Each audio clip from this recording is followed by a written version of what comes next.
One of the criticisms against Andor is that it's boring, it's not very interesting, that it doesn't grip you and pull you in right away. But I would disagree. I think, especially even in this next episode, episode 2, we get the world building, the character building, the mystery building. It's really kind of setting everything up. Some might call this a filler episode, but when you're telling good stories, you have to set up the payoff. If you're just going from payoff to payoff to payoff and there's no setup, that's not good storytelling. Let's hop into episode 2 and see what it's all about. Boom, boom, boom, boom, boom, boom, boom, boom, boom, boom. BMO, B2's in there. They snuck him in. Now, I know not everyone loves the title sequence, but I just think the music in Andor brought such emotion to all of it. It's just me. Even though it may not be everyone's thing to see it kind of like without the Star Wars-y music, but it works. It works really well. Lord of the Flies type situation, all the kids, they're exploring this down ship. Nothing good's gonna happen. Nothing good can happen from this. I mean, come on, where are all your parents? They're probably all dead. Here's the shot. Here's the shot. Whoa, look at those mines. That's pretty sweet. What went on here? What were they mining for? I want to know!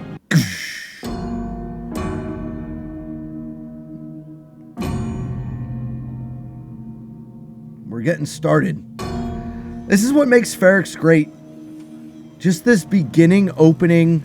It brings life to the whole... everything. Too tired for a meal? Was that the plan? Could be. I thought we said one night a week. Right, so starting the week tonight. But he wants more, Bix. He wants more. Something fun. She's got him eating out of the palm of her hand. But what? What is this? What is this? No, don't do it, Timm. Don't do it. He's coming. The buyer's coming. The buyer. So they took him off. He'll be here in the morning.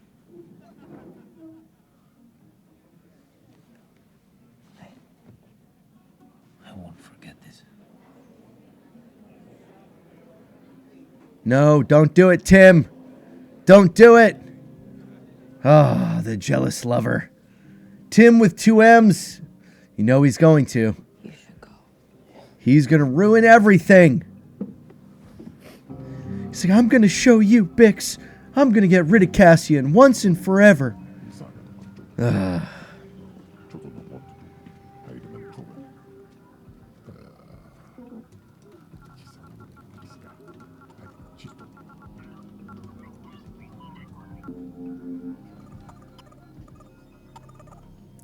I love that it's like old school payphones.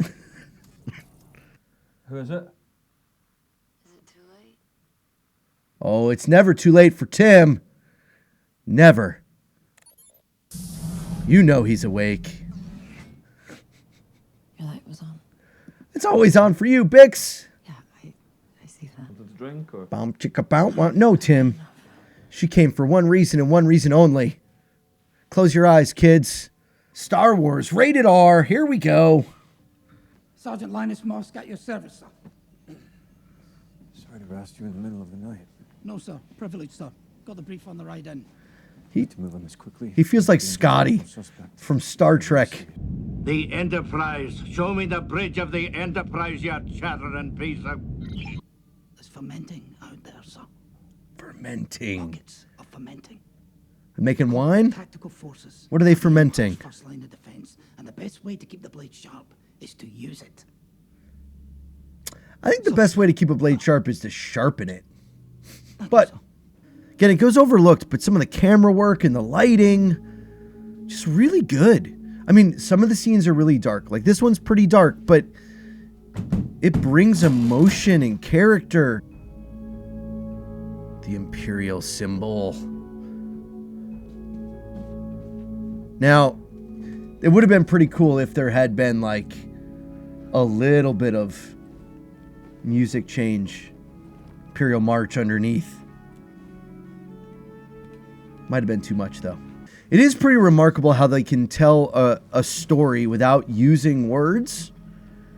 It makes these flashback sequences feel real, lived in, emotional, right? There's no words used. It's just camera and angles and different things to show emotion, reactions, but you know exactly what's going on. You still can see it. They got their blow darts, their guns ready.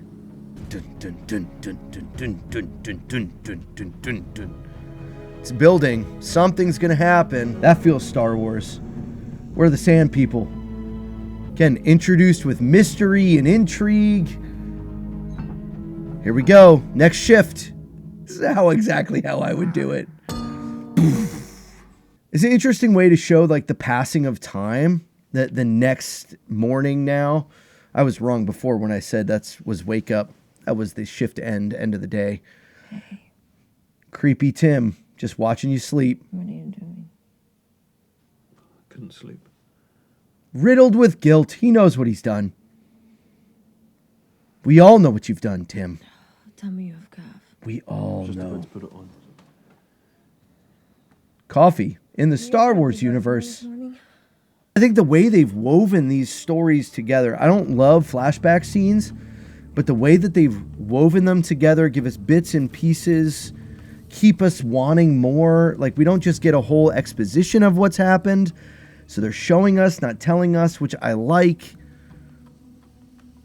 I still think it's the weakest part of the show, but I really enjoy the way that they've at least given us little bits and pieces here and there. Behind you. Behind you.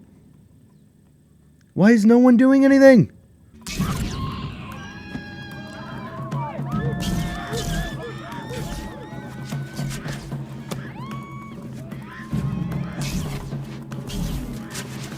Blow darts, blow darts!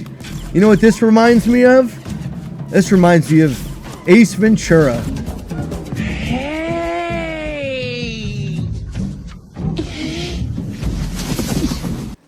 This was a bad idea. Kenari, mid-rim, abandoned after Imperial mining disaster. Mining, everyone died. Abandoned and considered toxic Imperial prohibition. And this is how you tell backstory. Just a little bit of exposition after they've already shown us a lot of that. Really well done. Here's the cringe. Thank you for being here.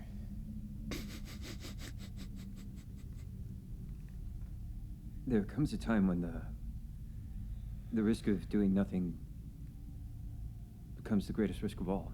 Okay. It's just one of those decisive moments, and I can't imagine a team I'd rather share it with than all of you. Oh, the clap. The clap is so bad. So bad. Carry on. Well said, son. No, it wasn't. Oh, he has no idea what he's doing. It's hilarious. And it's just... You know what they say? What was that? If you can't find it here, it's not worth finding. If you can't find it here, it's not worth finding.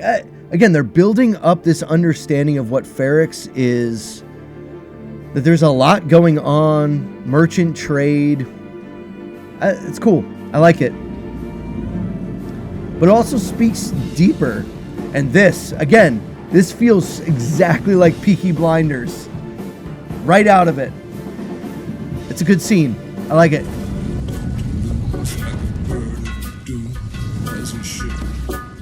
I've enjoyed every episode of Andor. I really appreciate the way that they're crafting and building and bringing this all together. I've mentioned it a few times, but the way in this episode we introduced Marva, we introduced Luthan, we got to see some of that world building of what is Kenari, this difference of this mining planet that we learn about. We see the kids getting into it, investigating this ship.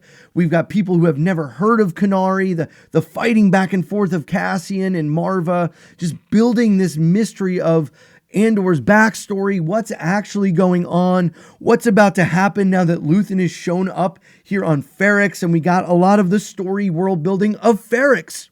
A lot of this episode was really about the setting and the world and everything that's going on around it. And now some people might say that this isn't really that great. This is frustrating that we're not getting action or information or fun, interesting things.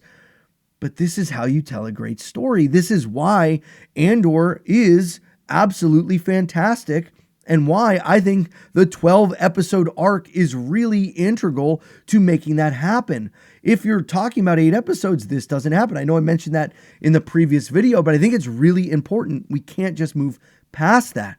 And the way that the whole structure of Andor is made in these kind of 3-episode arcs throughout the series really lends to making this possible. So it's set up that the next episode is going to be like this climactic moment. We're going to see a meeting between Luthan and Andor. We're going to see what happens when these Primor soldiers show up on Ferrix. What's going to go down? It's all really this huge setup to this first payoff. And it's absolutely phenomenal. So if you've been enjoying this rewatch, make sure you hit that like button. Guys, thanks for being here. If you missed my first episode, it's right here. Subscribe for more of this, and I'll see you on the next one. Remember, the Force will be with you always.